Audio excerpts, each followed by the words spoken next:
We'll start up here in the front. It does have a hookup light for hooking up at nighttime. It has your up and down stroke to take it on and off the ball. There is a fusible link here on the side. If for any reason the jack won't work on its own by pushing the buttons, check that fusible link right there. It's a 30 amp glass fuse. But there is also a manual way that you can come in through the top and manually crank the jack up or down, either way you need it to go, to get it on or off the truck. We got two 20-pound propane cylinders that are full, except for what we use to service the trailer. Have one 12-volt battery on the front and a battery disconnect right in behind it. That is in the on position right now. The battery disconnect's used for when you're not going to use the trailer for a month or so. You can turn the battery disconnect off and it will save all the 12-volt juice in the battery for the next time you come out to use it. Also has the two tabs underneath the bottle cover for running a bungee cord underneath it. Also has the quick disconnect at the top so you don't have to take the cover off every time you want to get into the propane cylinders. Turn them on or off. We'll start down this side over here. It has the 4 BL jacks on all 4 corners. We're going to go into the front compartment on this side over here. Pretty good sized through compartment. All your handles are on the other side. So as we step back through here, the first connection is the outside of the furnace. Sucks cold air in the top, hot air out the bottom. I always suggest putting a mud diver screen over the outside of the furnace for the simple fact, once it's been lit on propane, mud divers love that smell. They go in there, they build their little dirt nest, and your furnace don't operate properly. So that $20 investment's worth its weight in gold because it's $145 an hour for every hour that we take the furnace out to clean the mud divers out of it. Lug nuts on the trailer's been torqued at 100 foot-pounds. That's what's recommended on the side. Tires are air pressure was 65 pounds on the side of the tire cold. Your freshwater connection is the next one back. That's where you'll fill your fresh tank. Right between the two axles, there is a white valve for draining the freshwater tank. It does have a 25-foot cord. It is a 30 amp service on the end, but it's about 25 foot long. We also have our city water connect that you can hook to with a water hose and pressure regulator and never have to fill the fresh tank on it.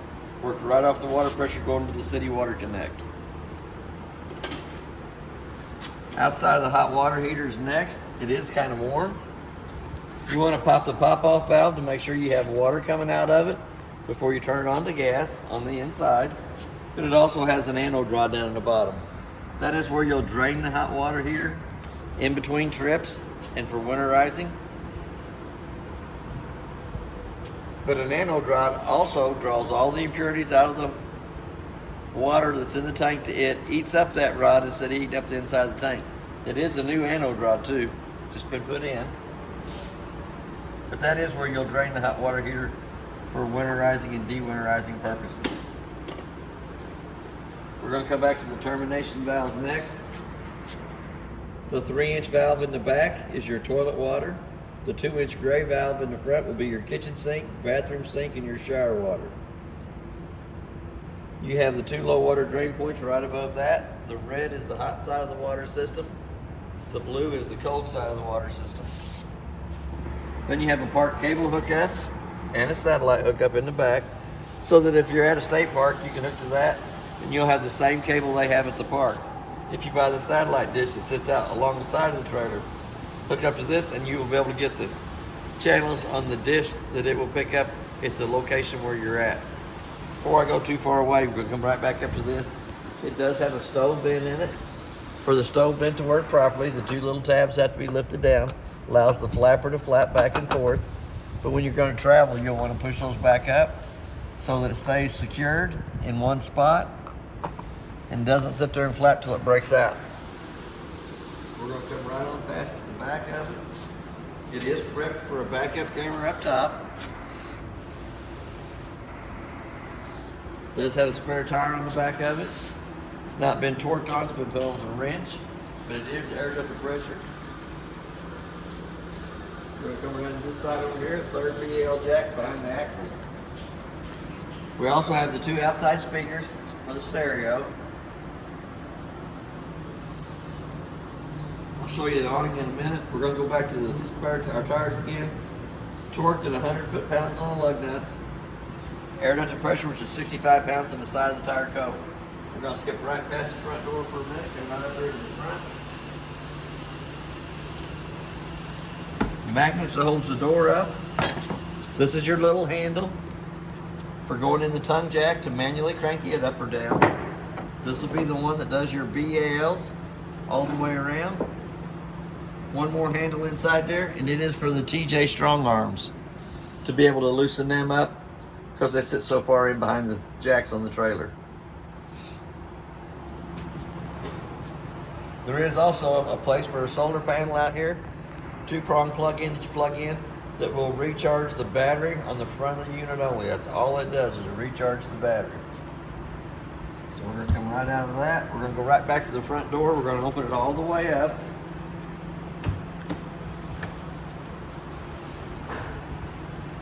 When you open the door, the steps are going to be in the up position. Yellow handle locks them in place. So what you're going to do is you're going to grab a hold of the steps, turn the yellow handle sideways, allows the steps to come loose from the door frame. There's a pin in each one of the legs, 15 to 18 slots in the legs for adjustment. The main thing is when the steps come out, they have to lay flat in the threshold. That way the front door fits back over the top of it properly without dragging. So we're going to open that back up. We're going to go to the inside. It does have a working fire extinguisher on the left-hand side as we step into the unit. We're going to come up here to the top and check the battery. Battery shows you it's fully charged. To get an accurate reading on the battery, have the 110 line unplugged and then push your battery button. That will give you an accurate reading of how much voltage is in the battery. Freshwater tank should be showing 2/3. We filled the tank up with water a while ago to run through the water system. The black tank is your toilet water, should be empty. Gray tank, which is your kitchen sink, bathroom sink, and shower water, should still be empty. We're going to come down to the little red lights right down below it. The first one turns the water pump on between the freshwater tank and the faucets. It illuminates red anytime it's in the on position. The second red button is the gas side of the hot water heater. We turn it off. When you usually turn it on, the little door side fault light comes on, which has already done this thing. It stays on for about a minute. Once that little red light goes out, the hot water heater will go through 3 lighting processes to light on gas. For any reason it does not light on gas, that little red light will come back on. First row of switches right here is for the awning. Nope, the first one is the light right here behind me. The second one is your awning lights out underneath the awning. And we'll go ahead and run it out.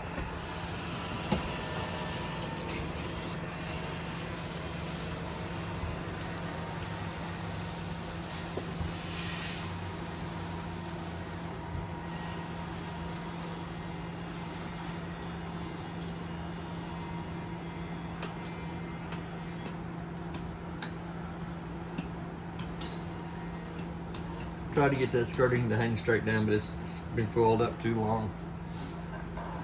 We're going to come out to the awning. We're going to pull down against the back arm and then tighten up the black knob. That puts the pitch of the ring coming off this corner of the awning. I'm going to reach up here and grab that skirting too while I'm sitting here. Let her come straight up and down. Same way with your front arm, you can pull down against it, tighten up the black knob.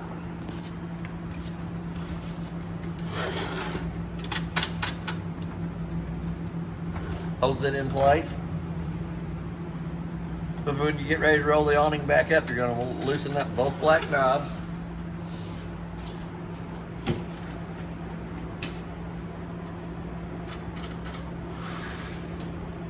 So that when the arms come back in, they lay inside the cradles up against the side of the trailer.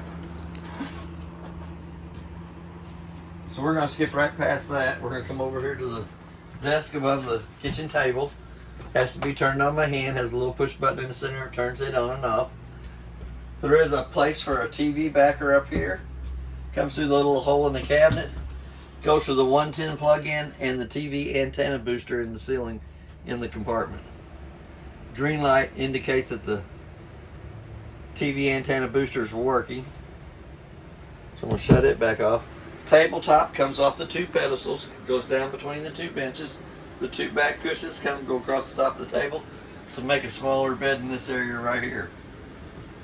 We're going to come back up to the thermostat, X-Lite.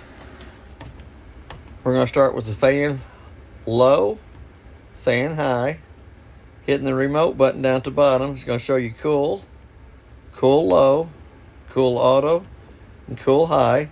You'll dial your temperature down for that. Hit that mode button one more time. It says heat in the lower left-hand corner. You'll dial your temperature up for it. Hit that mode button one more time and it should say off in the lower right-hand corner. It is a Celsius and Fahrenheit thermostat, so if it gets off the Fahrenheit over to Celsius, all you have to do is hit the plus and minus buttons at the same time and it'll revert back over to Fahrenheit. We're going to go into the master bathroom. Doesn't have a wall switch to turn the light on here, but you have one up here. It's got a little push button in the center of it.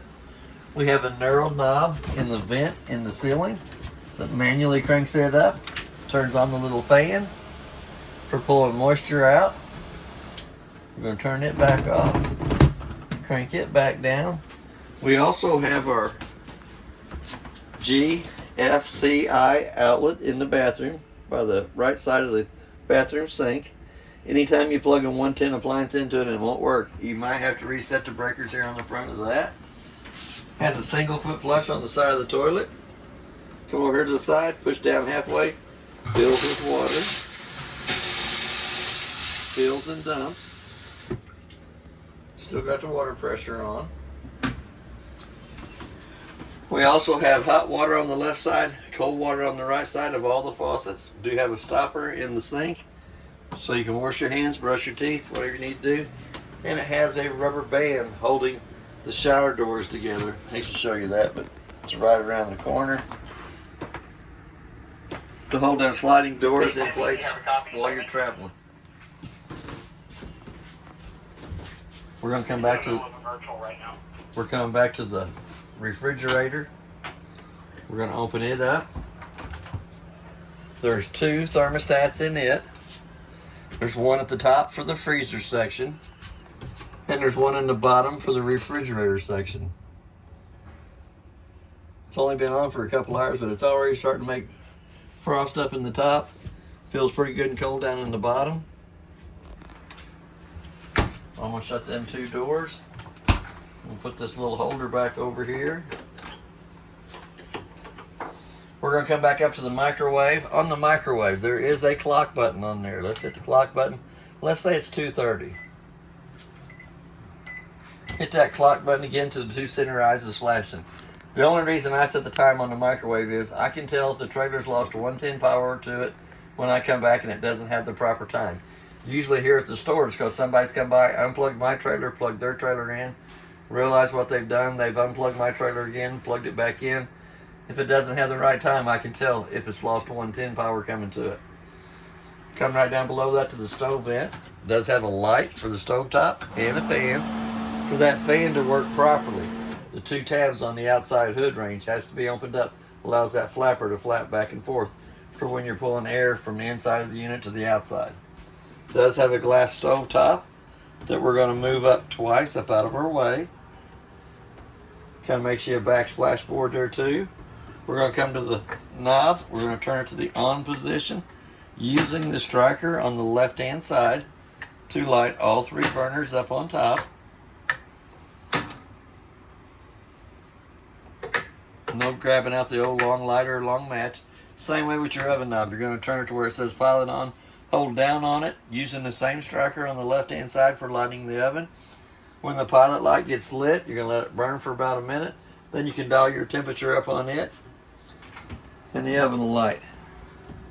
And we also have a light in the oven so you can see what you're cooking. Brownies, cookies, biscuits. I like them all. Me too. Little push button underneath the cabinet turns the light on above there. Here again, we're going to have hot water on the left hand side. Starting to get pretty hot. Cold water on the right hand side, but you have to pull back on the knob for it to have water coming out of the faucets. We also have a 110 outlet to the right hand side of that is protected by the GFCI outlet in the bathroom. We found a little paperwork in the unit. That's parts for the refrigerator, stove, a little bit more paperwork inside there. We do have a remote for the stereo to turn it on and off.